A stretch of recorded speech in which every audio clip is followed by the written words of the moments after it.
அஸ்ஸலாமு அலைக்கும். Hi friends. இன்றைக்கி காலையில் வந்து ஸ்கூல் இல்லைனால லேட்டாக எழுந்திரிச்சோம். அம்மா வந்துட்டு பொரிச்ச இடியாப்பமும் மாசியும் வச்சுருந்தாங்க. அது எப்படி செய்கிறேன்னு நான் சொல்கிறேன், அதை நோட் பண்ணி வச்சுக்கோங்க. ரெசிபி யூஸ் ஆகும். ஃபஸ்ட்டு வந்துட்டு ஒரு வெங்காயம் 2 தக்காளியை வெட்டி வச்சுக்கலாம்.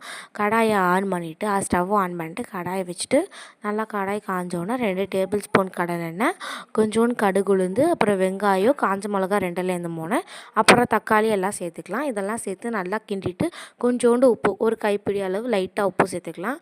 அதோடு வந்துட்டு முட்டை சேர்க்கையில் முட்டை வந்து 3 முட்டை. இது வந்து நாங்கள் 4 பேருக்கு பண்ணியிருந்தோம். நீங்கள் வந்து எத்தனை பேருக்கு பண்ணுறீங்களோ அதுக்கு எத்தனை முட்டை இருக்கோ அதை சேர்த்துக்கலாம். இன்றைக்கி வந்து நான் 3 முட்டை சேர்த்துருக்கேன்.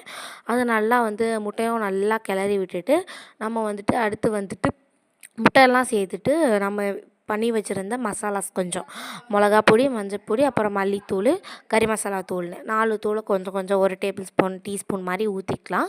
அதை போட்டுட்டு நல்லா கிண்டி விட்டுட்டு அதில் வந்து நீங்கள் வந்து பிச்சு வச்சுருந்த இடியாப்பம் அதையும் சேர்த்து நல்லா கிண்டிடுங்க. அதில் வந்து கொஞ்சோண்டு தேங்காய் பால், ஒரு கொஞ்சோண்டு 100 ml அளவு தேங்காய் பால் ஊற்றிட்டிங்கன்னா இன்னும் டேஸ்ட் நல்லாவே இருக்கும். தேங்காய் பால் ஊற்றி நல்லா கிளறிடுங்க. அதில் வந்து நெய் போட்டால் இன்னுமே நல்லாயிருக்கும். நெய் வந்து நாங்கள் இன்றைக்கி வந்து 1 ஸ்பூன் தான் போட்டிருக்கோம்.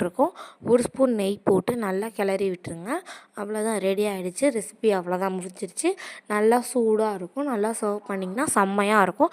இது ஒரு ஸ்நாக்ஸாக கூட செஞ்சு சாப்பிட்லாம். அடுத்து வந்து காலை சாப்பாடு சாப்பிட்டுட்டு நான் படிக்க போயிட்டேன். நான் வந்து கொஞ்சம் நேரம் நல்லாவே படிச்சுட்டு அதுக்கடுத்து தான் திருப்பி வந்து மறு வேலை பார்த்தேன். இன்றைக்கி வந்துட்டு லீவ்னால நம்ம படிக்காமலாம் இருப்போம் அப்படி இல்லை, கொஞ்சம் காலையில் படித்தேன். அப்புறம் மதிய சாப்பாடு என்னென்னு பார்த்தா மீன் குழம்பு, அப்புறம் மீன் ஃப்ரை அம்மா செஞ்சுருந்தாங்க. அடுத்து ஈவினிங் வந்துட்டு அம்மா தூங்கிறனால நான் கிச்சன் க்ளீன் பண்ணிட்டேன். நான் பண்ணியிருக்கேன். இது வந்து எப்படி இருக்குது அப்படின்னு சொல்லுங்கள். டீப் க்ளீனே பண்ணிட்டேன் இன்றைக்கி. கிச்சன் க்ளீனிங் பண்ணியிருக்கேன். எப்படி இருக்குதுன்னு கமெண்ட்ஸில் சொல்லுங்கள். இந்த வீடியோ பார்க்குற எல்லாருக்குமே வந்துட்டு தேங்க்யூ ஃபார் வாட்சிங். பிடிச்சிருந்தால் லைக் பண்ணுங்கள், ஷேர் பண்ணுங்கள், சப்ஸ்கிரைப் பண்ணுங்கள். நைட்டுக்கு சப்பாத்தியும் மீன் குழம்பும். தேங்க்யூ.